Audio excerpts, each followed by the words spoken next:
Hey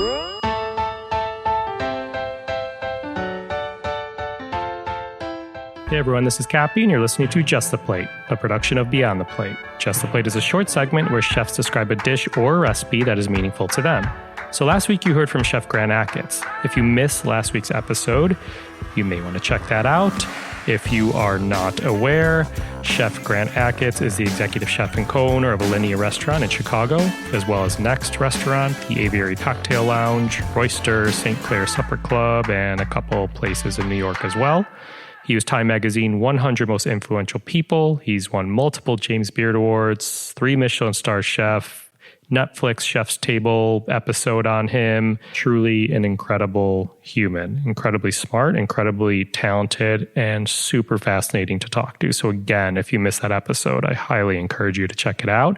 But for now, if you recall in episode 2 of this season, Chef Thomas Keller walked us through a dish that is kind of a staple at the French Laundry. It's the salmon cornet, and he talked about his inspiration for that. So it's only fitting that we talk about a staple on Chef Grant Achatz's menu at Alinea. It's his hot potato, cold potato. So he's going to walk you through where the inspiration for this dish came from and kind of how the creative process works a little bit. He lets us in, as we say in the episode, peels back the curtain a little bit of what it takes and the mindset to bring a dish like this to life. So I'm going to stop talking. This is Just the Plate. So the dish that I think best exemplifies something of the creative spirit and collaboration here at Alinea is the hot potato, cold potato. And a dish that we developed in 2006, honestly based off of 2 things that happened to me on my way to work. So most of us can relate to this, where I picked up a glass and there was clear liquid in it, and I thought it was Sprite, and it happened to be just sparkling water.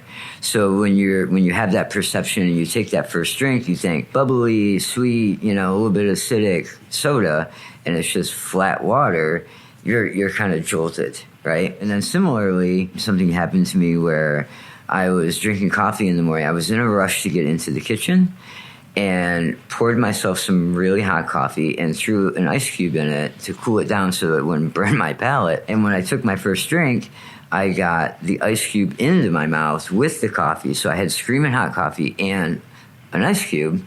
So I had dual temperature in my mouth at the same time. So both of those sensations to me were really profound.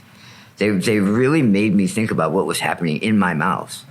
And so I said, hey, we should try to create a dish that intentionally has hot and cold in it at the same time and has some sort of mystery to what the flavor is going to be.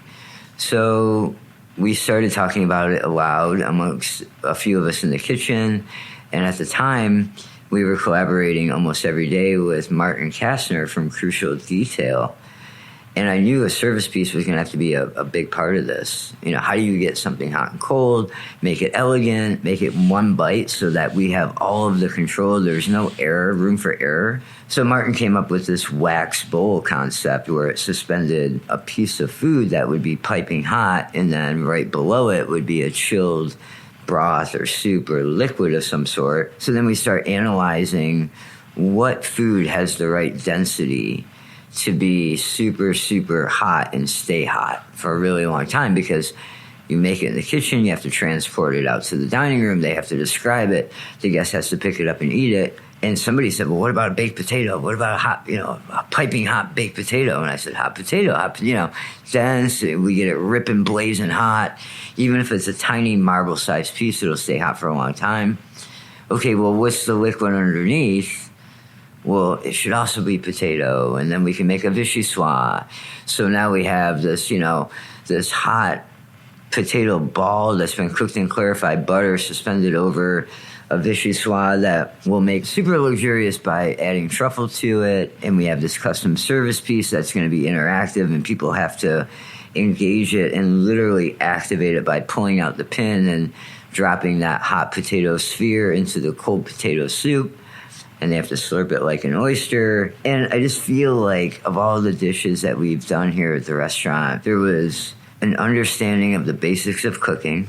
So we're literally analyzing the density of foodstuffs, right? We're going like, what could be the best hot thing? And then we have a base knowledge of, in this case, French cookery, where we're like, okay, potato soup, vichyssoise, leeks, dairy, potato, served chilled. We're gonna implement that in our own way. And then it comes in Martin to try to figure out physically the best way to separate the two temperatures and then combine them at the last minute. And then you have the guest that's now involved because they have to activate the actual mixing of the temperatures and they have to consume it in a very unusual way, and it becomes participatory. To me, that just sort of embodies the spirit of Alinea. It's like everything's wrapped up in that little dish the size of an oyster shell. Crazy. Find more on Grant Achatz by Googling Grant Achatz. Kidding. Find him at alinearestaurant.com. This episode is produced by myself, along with Ian Cohen and Joel Yeaton. Find me and keep up to date with this podcast across all social media platforms at On Cappy's Plate, or go to beyondtheplatepodcast.com. Beyond the Plate is on Twitter at BTPlatePodcast and Facebook. Please rate, review, and subscribe to this podcast on your listening site of choice. Thank you for listening to Just the Plate, a production of Beyond the Plate. I'm Cappy.